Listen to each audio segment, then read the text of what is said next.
I remember as a kid thinking that courage was something you were either born with or you weren't. And I remember growing up feeling like someone that just wasn't born with courage.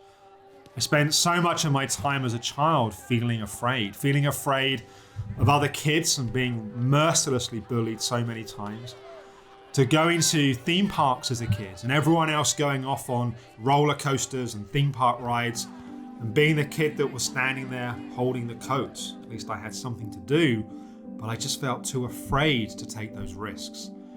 And then in my mid to late teens, suffering from a chronic illness. And it wasn't that my fear was causing my symptoms, but my symptoms certainly made my fear so much worse. And the world almost became a place of which to be afraid. And I started to realize that this was one of the things I had to deal with, not just as part of my healing journey, but a part of my life journey.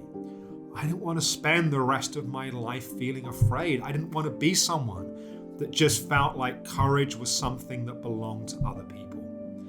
So I found myself signing up for a workshop. And the first night of that workshop, we'd have to do a firewall. This meant walking barefoot across 2,000 degree burning coals. And the moment I signed up, it seemed like a good idea. It was like, if I could do that, I could do anything. If I could face my fear and get myself to do something that seems so utterly terrifying, what would that mean for everything else in my life? When I signed up for this workshop, it was months away. And then suddenly I found myself on the train of the day of the workshop, traveling to Wembley Arena in London, 5,000 other people doing this event. Just sitting on the train, I remember the feeling of anxiety in my body. It was almost like my body was shaking just sitting there. And the thought that I was going to come face to face with this moment, and this moment that had been built up so much in my mind, this moment was the metaphor for the rest of my life. And if I didn't take that leap, what did that mean for the rest of my life? And as the afternoon moved into the evening, we started learning various techniques and various exercises to train our mind and condition our nervous system to be able to take action in a moment of fear. For a while, I started to believe. I started to think, I can do this. Everyone else is going to do this. I'm learning these tools. I'm learning these strategies. But then the moment got closer. We walked outside to the car park and it was dark outside and there were drums playing in the background and there was a sort of sound of sort of fire crackling, and I was in a queue of people and I started to doubt. I started to think, this is not who I am. I don't have courage. I remembered being the kid being bullied, the kid holding the coats at the theme park, the kid that was always afraid playing football, playing rugby, thinking, I don't want to be this person anymore.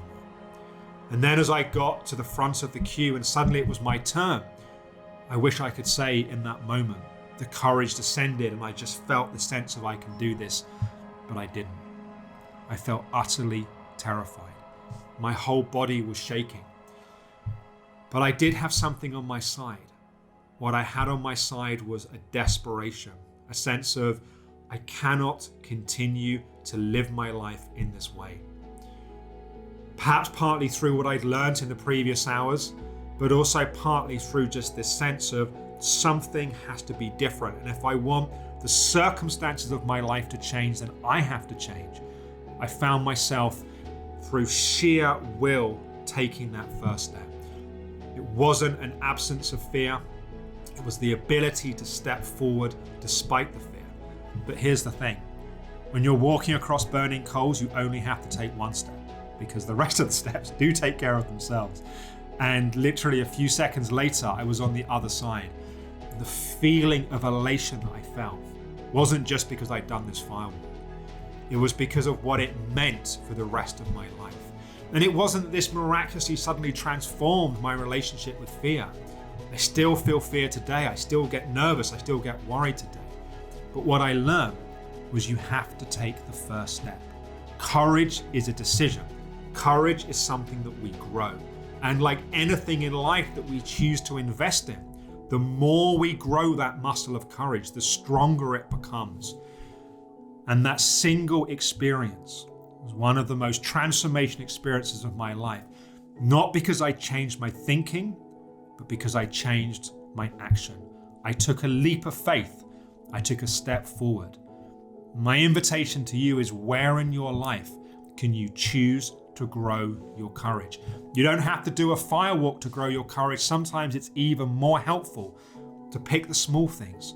What are little moments in your life where you feel not sure, where you feel afraid, but something in your heart tells you that you should take a step, that it feels true, that this is something that's right for you, but you need to grow your courage. Courage is a decision. Courage is a practice. Courage is something you can grow.